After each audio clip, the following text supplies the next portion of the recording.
Bonjour à tous et bienvenue dans ce nouvel épisode de Explique. Aujourd'hui, nous allons plonger dans une épopée lointaine dans la Chine antique pour rencontrer un homme dont le nom reste synonyme de stratégie et de sagesse militaire et dont on connaît presque mieux son ouvrage principal plutôt que son nom. Je veux bien sûr parler de Sun Tzu, auteur de L'Art de la guerre. Ce texte, qui a été écrit il y a plus de 2500 ans, est plus qu'un simple manuel de stratégie militaire. C'est un traité de philosophie, un guide universel pour penser la confrontation, le conflit, mais aussi la vie et le leadership. Alors c'est parti, on se plonge dans la Chine ancienne. Pour comprendre Sun Tzu, il faut d'abord replacer sa vie dans le contexte historique de la Chine. Nous sommes vers le 5e siècle avant notre ère, pendant la période dite des royaumes combattants, entre moins 475 et moins 221 avant Jésus-Christ. Une époque marquée par les guerres incessantes entre différents États rivaux qui cherchent à dominer le territoire chinois.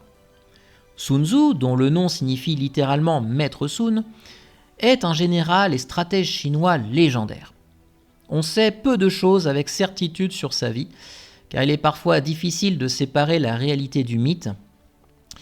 Son nom complet est Sun Wu, et il aurait servi l'état de Wu, situé dans le sud-est de la Chine. Une anecdote célèbre raconte que le roi de Wu, intrigué par la réputation de Sun Tzu, lui demanda de prouver l'efficacité de ses méthodes. Sun Tzu proposa alors un test audacieux. Il prit un groupe de jeunes concubines du roi, non entraînées au combat, et les transforma en une troupe disciplinée en seulement quelques jours. En utilisant des méthodes strictes et une pédagogie claire, il leur enseigna la discipline et l'ordre de marche. Mais lorsque les concubines désobéirent à une consigne, Sun Tzu demanda au roi de les punir, ce qui provoqua un scandale. Le roi hésita à punir ses favorites, mais Sun Tzu lui expliqua que sans discipline, aucune victoire n'était possible, ni sur le champ de bataille, ni dans la vie. Impressionné, le roi lui accorda alors toute sa confiance. Parlons un peu de son œuvre majeure, L'Art de la guerre. Alors, dans l'ensemble de ce podcast, je vous épargnerai mon accent très certainement catastrophique du chinois et ne souhaitant pas écorcher les mots, je vais préférer utiliser leur traduction française. L'Art de la guerre est composé de 13 chapitres, chacun abordant un aspect fondamental de la guerre et de la stratégie. Ce traité insiste non seulement sur l'importance des tactiques militaires, mais aussi sur la compréhension de l'ennemi, la gestion des ressources, le moral des troupes et même l'impact du terrain et du climat. Dans sa plus célèbre maxime, Sun Tzu écrit « Connais ton ennemi, connais-toi toi-même, et tu pourras livrer sans bataille, sans danger. » Cette idée fondamentale dépasse la guerre. Connaître ses forces et ses faiblesses, comprendre les autres, c'est la clé du succès dans toute entreprise. Et quand vous passez un entretien d'embauche, certains managers vont vous demander vos forces et vos faiblesses. Il est intéressant de les connaître. Sun Tzu met aussi en avant la victoire sans combat, ce qu'il considère comme le summum de la stratégie.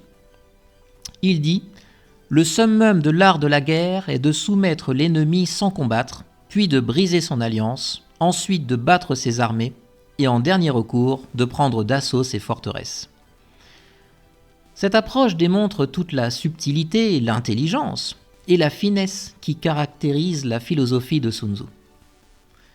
Une autre anecdote célèbre est la façon dont ces enseignements ont été pratiquement utilisés par le général chinois Han Xin, un stratège exceptionnel du IIIe siècle avant Jésus-Christ. Han Xin aurait appliqué avec brio plusieurs principes issus de l'art de la guerre lors de la guerre civile qui a suivi la chute de la dynastie Qin, contribuant à l'établissement de la dynastie Han, une époque d'expansion et de paix durable. Le traité de Sun Tzu a traversé les siècles et s'est imposé bien au-delà des champs de bataille chinois. En Occident, l'art de la guerre a influencé des grands chefs militaires, des stratèges politiques, voire des dirigeants d'entreprises. On raconte que Napoléon lui-même aurait reconnu l'importance des principes de Sun Tzu, bien que le traité n'ait été officiellement traduit en Europe qu'au XIXe siècle.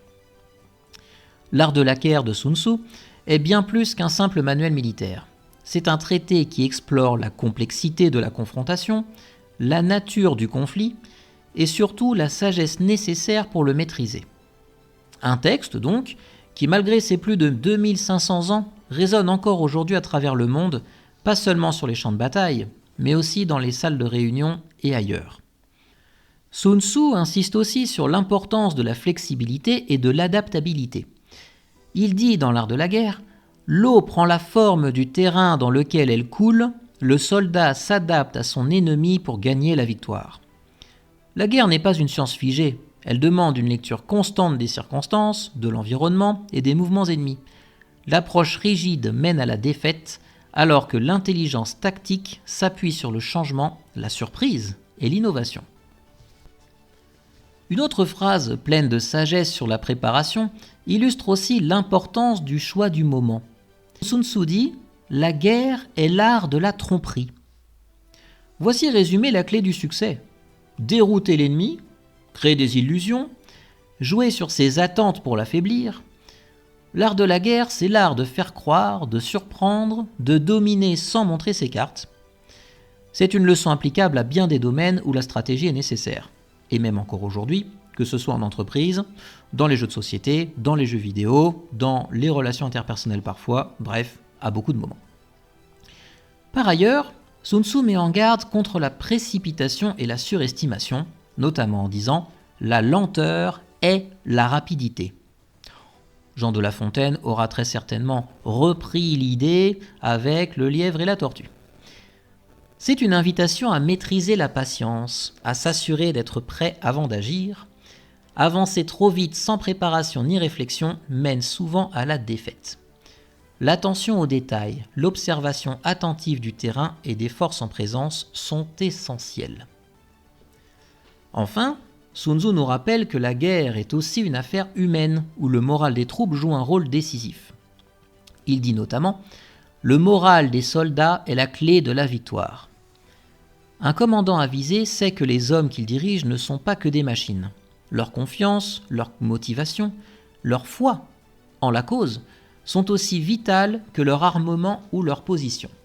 Et ça, de nombreux chefs de guerre le savent très bien, de nombreux dirigeants d'entreprise le savent très bien, et normalement, toutes les personnes qui travaillent en ressources humaines le savent très bien également. De nos jours, l'art de la guerre n'est plus limité au seul champ de bataille. Son influence s'est largement étendue à la vie quotidienne, aux affaires et aux relations humaines. Dans les écoles de commerce du monde entier, ce texte ancien est presque devenu un passage obligé. Les étudiants y apprennent que ces principes ne s'appliquent pas seulement à la guerre, mais surtout à la gestion des conflits organisationnels, à la compétition économique et à la stratégie d'entreprise. Après tout, en marketing, on mène une guerre commerciale. Pourquoi ne pas utiliser les principes de l'art de la guerre pour les appliquer à la guerre commerciale ? N'hésitez pas à me dire en commentaire ce que vous en pensez. La philosophie de Sun Tzu, qui privilégie donc la connaissance de soi et de ses concurrents, la préparation minutieuse et l'utilisation intelligente des ressources, trouve une résonance immédiate dans un monde où les marchés sont des terrains d'affrontement, d'idées, de capitaux et d'innovation. Les dirigeants d'aujourd'hui tirent des leçons de la flexibilité prônée par Sun Tzu pour s'adapter à des environnements économiques instables, où l'agilité et la capacité à anticiper les mouvements des concurrents sont vitales. L'art du compromis, de la négociation subtile et de la victoire sans confrontation directe s'applique aussi bien dans une salle de conseil que sur un champ de bataille. Un exemple particulièrement parlant est celui de Steve Jobs, le visionnaire fondateur d'Apple. Jobs était connu pour sa capacité à négocier habilement, à comprendre non seulement ses alliés, mais surtout ses concurrents. Il s'inspirait explicitement des idées de Sun Tzu pour penser ses stratégies commerciales. Plutôt que d'affronter ses rivaux frontalement, Steve Jobs privilégiait l'innovation discrète, la surprise technologique et le lancement de produits qui redéfinissaient les règles du jeu. Et on a tous en tête cette conférence de 2007 tenue par Steve Jobs où il a présenté son premier iPhone. Cette manière de dominer le marché par une stratégie subtile s'inscrit parfaitement dans l'esprit de Sun Tzu, éviter le choc direct quand on peut s'imposer autrement. Pour illustrer la pertinence de Sun Tzu dans le monde contemporain, regardons un autre exemple précis d'entreprise qui a puisé dans l'art de la guerre pour façonner sa stratégie. Cas emblématique, commençons par parler de IBM, mais ce n'est pas le seul. IBM a longtemps appliqué les préceptes de Sun Tzu pour convertir la concurrence entre géants de la tech en manœuvres stratégiques complexes. Plutôt que d'affronter frontalement des concurrents bien établis, il favorisait les alliances, les rachats ciblés et le développement de niches de marché peu exploitées dans un souci constant d'adaptabilité et d'innovation. Bon allez, je vous donne un autre exemple. Google que tout le monde connaît, a également et illustre bien comment les concepts antiques se traduisent dans l'économie numérique. La société Google excelle à anticiper les mouvements du marché, à explorer discrètement les technologies émergentes, bien avant de les exposer au grand public. Cette stratégie d'avance invisible sur la concurrence est une application directe de la fameuse maxime de Sun Tzu sur la victoire sans combat, conquérir sans se battre par la maîtrise de la connaissance et de l'information. Dans le domaine de la négociation, les enseignements de Sun Tzu ont transformé aussi les pratiques.